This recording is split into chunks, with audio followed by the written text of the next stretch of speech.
Hello everyone. Today let's discuss about computer network program. So in part B, let's discuss about program 12. So it is nothing but write a program for congestion control using leaky bucket algorithm. So we will be writing a program for congestion control using the leaky bucket algorithm. So what is this leaky bucket? Let's first see what is this leaky bucket is. Okay. So this leaky bucket is nothing but consider one bucket is there which has a hole at the bottom. So it has a water supply. Okay, maybe a tap is pouring water into the bucket, and as it has a hole, water drops are flowing out at a constant rate. You might have observed, right? So how water drops will be coming drop by drop in a constant rate, irrespective of the flow of the water inflow. Sometimes it could be high, sometimes it would be low. Irrespective of that, droplets will be coming out in a constant rate. And then what happens when we don't have water in the bucket? So we will not get any output here. And then what happens when so much water comes inside at a time? Some more than the bucket capacity, of course it would be spilled out. Okay, let's apply the same concept to our network bucket here. So what it does, network bucket, see, so instead of tap, I can compare that with host computer, which is actually generating packets in an unregulated flow. So unregulated packets flow are there from host computer, and I have an, instead of bucket, I have an interface. Okay, here it's nothing but interface. So what it does, this bucket here, it will take, again this bucket will be of some capacity. Okay, if any packet size beyond that capacity comes, the whole packet will be discarded. It will be dropped. Anything within the capacity, it will accept it, and then it will send it in a regulated flow. Maybe 3 packets per second, 2 packets per second, like that. It will send in a regulated flow into the network. So how does control the congestion? It controls because it is giving the packets into in a regulated manner, so that network will not be congested. When see, even traffic, right, when vehicles are going in a regulated manner, there won't be traffic jam. If everyone comes to road at a time, like, then again it will be a traffic jam or congestion. Same way, this is the method that we are using to control the congestion. Now let us see the logic of it. Okay, I'll just explain the logic, how exactly we are going to implement the, one second, I'll just remove this. I just put it for an example. I'll just write it down and show that to you now. So let's consider this example again. I'll just put the same diagram here. So what and all matters now? So I need to define, it would be predefined, right? Bucket capacity. And before that, before starting at the initial stage of the program, my bucket would be empty, right? So initially bucket is empty. So remaining variable, I'll set it as 0. And then bucket capacity is 4. So bucket can actually hold the packet of size 4 maximum. So bucket capacity 4. Rate is 3. What is rate here? It is the rate at which I am sending out the packet out of the bucket. Per second, 3 packets can be sent out. So this is the rate. These 3 are constant I define. Okay, I just initialize these variables with this value. And then for input, what and all I'll ask is, so enter number of packets. So how many packets I'm going to test this algorithm with. So this is actually enter number of packets, and then each packet size. Maybe I'll just give it as an example. Number of packets, if I enter it as 5, I should ask input from the user and then enter the packets.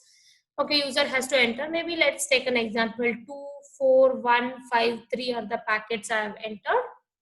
Then what my algorithm should calculate. Okay, I'll just explain that here. I've just entered the, I've just stored that as AFI, all the algorithms that I have, all the packets I have received by user, and then that's nothing but the computer which is going to generate. Now we will just ask the user only to enter the packets, and I has different time instant. At 1 I am getting to a 2, 3, 4, 5. It is just A of I and then I have put it here. I mean different clock ticks. Okay, now what happens? Let me see. At time 1 I receive a packet 2 of size 2. So my bucket capacity is 4. I have defined it here, right? My bucket capacity is 4. Will I accept that packet? Will my bucket accept this packet? Yes, it will accept size 2. And then how much will be sent out of the bucket? What is the rate? Rate is 3. Of course, 2 is less than 3, right? 2 can aram se be sent out of the bucket. So what is this rate actually is? For example, how big your bucket hole is.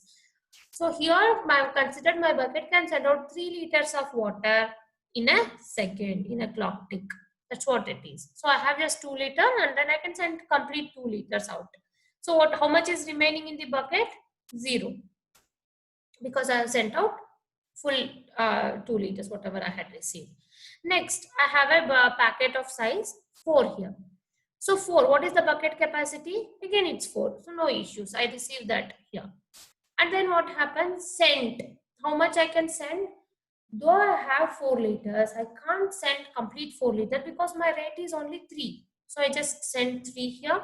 And how much will be remaining? I received 4 liter. I sent only 3 and 1 liter is remaining. Next, I'll get 1. Okay, I'll get 1. So, okay, accept by bucket. Yes, it will accept it because it is, my bucket is not empty now. You should consider this also. Okay. So my bucket has 1 already. Then 3 more milliliters will be remaining, but I received 1. That's okay. I can accept it. Okay. So how much do I send? I don't send only 1 now because our bucket already has 1. So remaining is 1 plus accepted. Just now it accepted 1. So how much it sends? It sends 2. Okay. It sends size 2 of the packet. And how much is remaining now? I sent completely, right? So 0. I hope it is clear here. Why am I sending 2 though I received only 1? Because the bucket already had 1. Like bucket already had 1 liter and now I received 1 liter. So I am sending complete 2 liters. Okay. So next clock tick I received 5 packet of size 5. So don't think like, okay, I received packet of size 5. That means I'm retaining 5 liters of water and bucket capacity is 4 liter. It will take 4 liter and spill out only 1 liter. That is not the case here. Clear? So if anything more greater than its capacity, it will be completely dropped, not partially. Why? Because it is a packet. Okay, it is a packet. It can't accept partially and then discard partially. Either it will accept completely or discard completely. So it will be dropped. It can't accept anything greater than the capacity of the interface bucket. Clear? Don't get confused here. Only here it is unlike water. So what do I send? Of course nothing. And how much is remaining? Of course nothing. Next, I get a packet of size 3. So what do I get now? So it will accept. 3 will be accepted. And of course 3 will be sent. It is greater than, it is same as the rate. So it will be sent, right? Rate is 3. So 3 can be sent and how much is remaining? 0. So now this is what you should implement now in your algorithm. The same calculation, whatever logic we used, right? The same thing you need to implement here.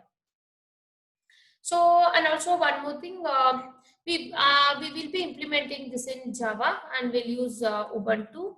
Okay, let me just, and I hope better before that we will see the code actually. Okay, how the logic behind it, and after that I'll show you the execution part of it. Clear? So now let's see.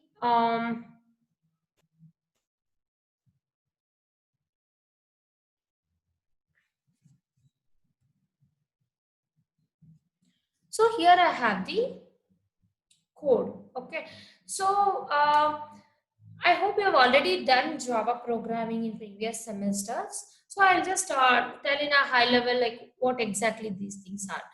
First one, import Java util scanner. Why do you need this actually?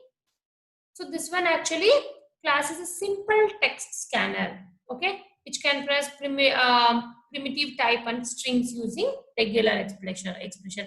This package we need for using the scanner functions. Clear?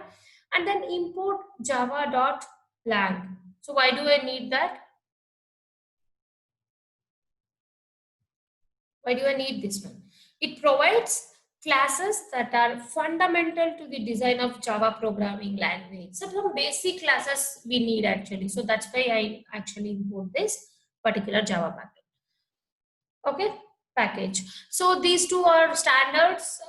So these two I import, and then I'm starting just this public class lab 7. I've just taken a random name as lab 7. You can take anything, leaky bucket or anything.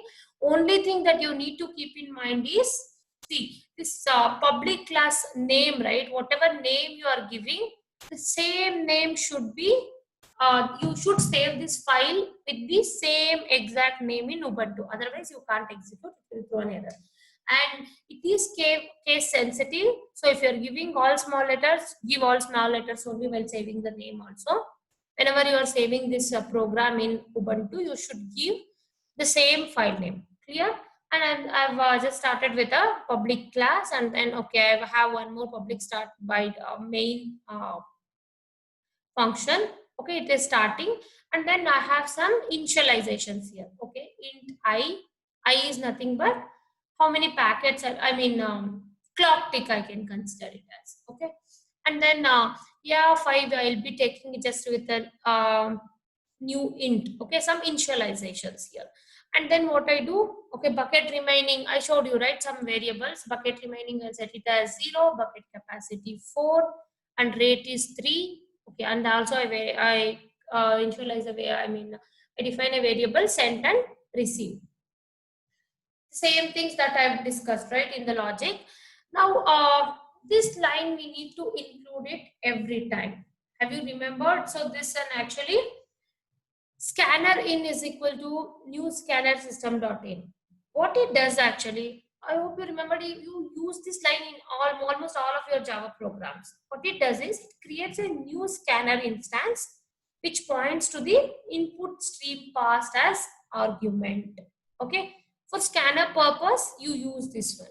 It creates a scanner instance which points to the input stream passed as arguments. So we use this every time. Okay, next. Okay, this is for printing it. System.out.println. Enter number of packets. So I need to enter number of packets. User should enter it. And then we are scanning that and we are saving that in the variable n. Okay, so here n is nothing but number of packets. So here I just give number of packets as 5. Yeah. And then what I do, next, what am I supposed to do? I should scan. Okay, next I'll be printing enter the packets. That means user should enter the 5 packets. So what should I do next? I should scan all those entered values, right? I should save it in an array. So for that, what am I doing? I from 1 to less than or equal to n. That means, okay, at I is equal to 1, what I do? What am I doing? I'll just saving that into ER5 array. Okay. So at time, let me just show that here. At time 1, what I do, I'll just save that the first element that I am entering to ER5. Okay.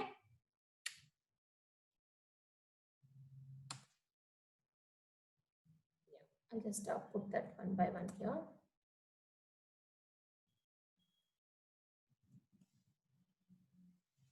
So ER5 is how much? I'm just giving 2.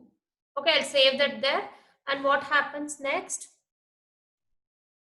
ER5, it will be incremented, and in next iteration, I will just basically I'm just scanning all the different values entered by user, because see, less than or equal to n means I 1, 2, 3, 4, 5. So 6, it will exit out of this for loop. So at 3, when I is equal to 3, I'll store the next element that I have entered, which is nothing but 1 here, and then next element entered is 5, and next entered is 3. 2, 4, 1, 5, 3. So I've entered all the things. I got all those value into A of I array. So I'm done with this for loop. Then what am I doing? I'm just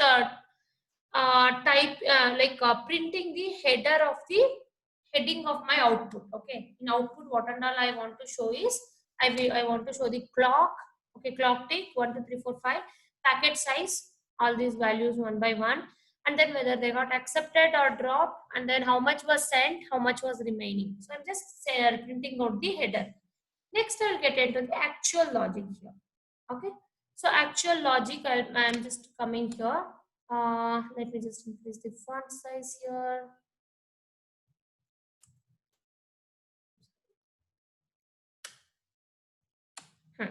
Now in this for, see, for I is equal to 1, I less than is equal less than or equal to, and then I plus plus. So I'm getting into a for loop. I'll check, okay, whether, why am I doing this? Because I'm just iterating it through each and every point. I'm just iterating it through each and every number of array, or I'm iterating it through each and every packet that I receive. So whether A of I is not equal to 0. So first thing is, okay, is it not equal to 0? Yes, correct. It is not equal to 0. I'll get into this if block. Again, one more if there. Bucket remaining plus A of I is greater than bucket capacity. What is my bucket remaining? Initially, it would be 0, right? And plus A of I. How much is A of I? 2. Whether is it greater than bucket capacity? What is my bucket capacity? 4. Yes, it is greater than. So, if condition satisfied. Right? So, sorry, it is not. Right? It is not, because it is less than bucket capacity. So, I will actually skip this one. So, I will come to else part, because condition failed here. So, 2 is less than 4. So, condition failed. So, I will come to else part of it. I will skip the if part. I will come to this else part. So, what am I doing? Receive become A of I. That means, yes, I received. Receive becomes 2. But that means whenever bucket capacity is less than, whatever the packet size plus remaining is less than the bucket capacity, then it will be received into the bucket. Okay, I am here. Yes. And what is bucket remaining? Bucket remaining will become 2. How much is remaining in the bucket? Bucket remaining will become 2. Right? Bucket remaining will become 2. And next, where was I? Yeah, I was here. Bucket remaining became 2. Okay, I'll come out of that. And what is this else for? This else for this if. Anyway, I will not go there, because I executed, condition was true and I executed this if. So I will no need to go into this else. Next, I have one more if condition here. Let me just check that one. So what am I doing here in this particular if bucket remaining is not equal to 0? How much is my bucket remaining now? 2. Correct, right? Yes, it is not equal to 0. I'll get into that if condition. Then, if bucket remaining is less than rate, okay, yes, my bucket remaining is less than rate, because 2 is less than 3. My rate is 3 now. Yes, it is less than 3, right? Bucket remaining is less than 3. Then what am I doing?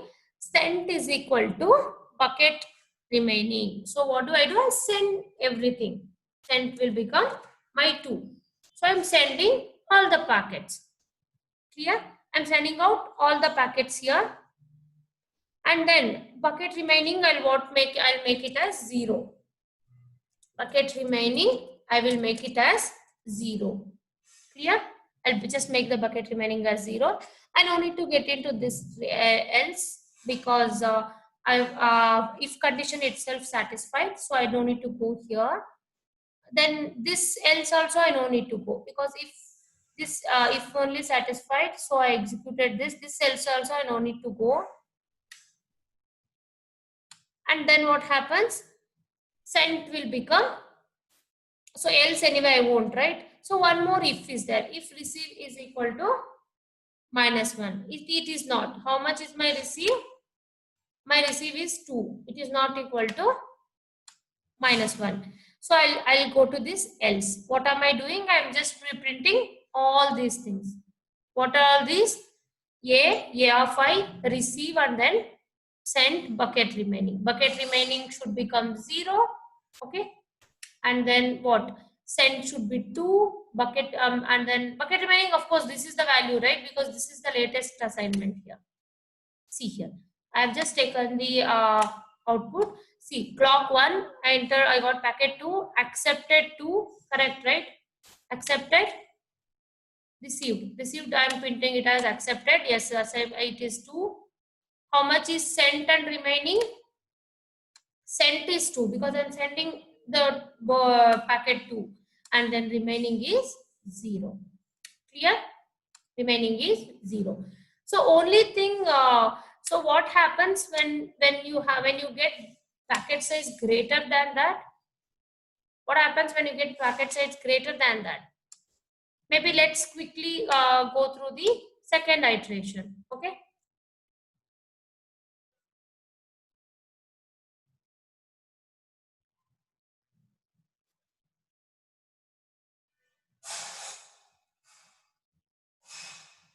So I'm getting 4. What happens here?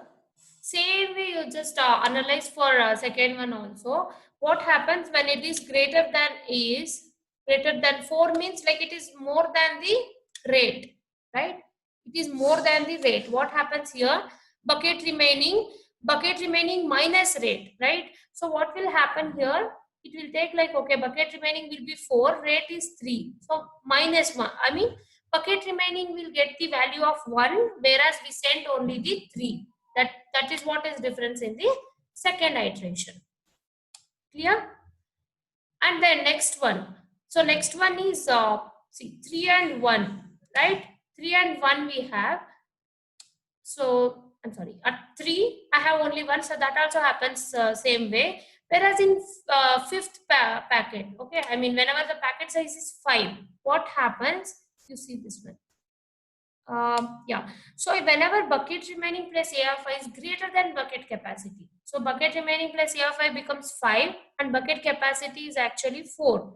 So 5 is greater than 4. Then I put receive as minus 1. Did you check? I'm checking that variable here. If receive is minus 1, then what I do, I'll just print it as the pocket is dropped. Okay, because it is greater than the bucket capacity. I hope the logic and the tracing is clear. Just do one thing, write down the program and then the same way as I did, trace it for one by one iteration. Then it will be clear for you. Okay. So now let's get into the execution. Let's get into the execution now. I'll just open the terminal. Logged into Ubuntu. I'll just open the terminal. I'll just change this directory. I'll do it inside the name. And then, okay, first you should open gedit. And I had given there lab7.java, right? And I'm giving all small. You should observe that. Clear? So my gedit opens. And what am I doing? I'm just, you should type your program here, right? Type in the program. So this T is nothing but the tabs, okay? This slash T is nothing but just tab space I'm giving, just to adjust the output appearance. Yeah, don't get confused with that. And yeah, I just save it, okay? Save and close this one. And then for compiling your Java program, what is the command? javac space your file name lab7.java.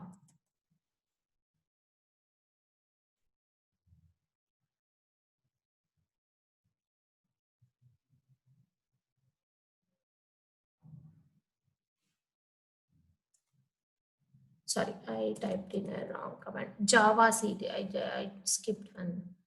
javac lab7.java. I typed in a wrong command there. You can see Java instead of, I missed a A there. javac lab7.java. So my program compiled successfully. Then I should run it, right? Java and then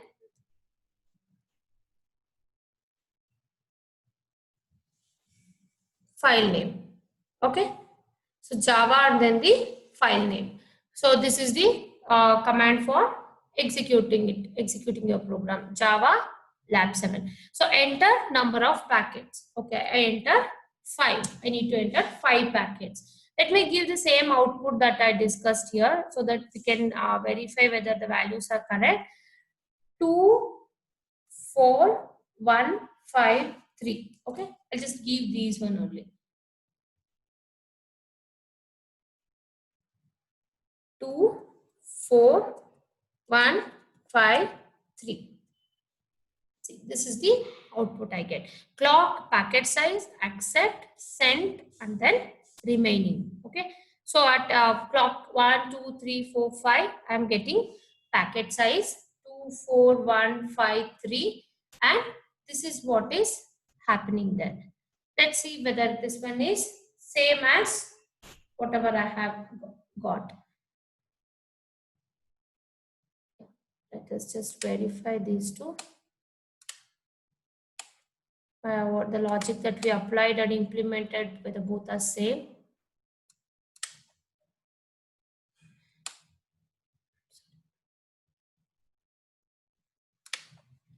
See here.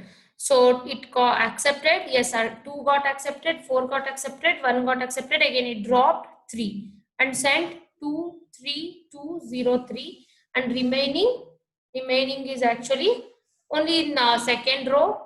Remaining is coming as 1. Rest all it is 0.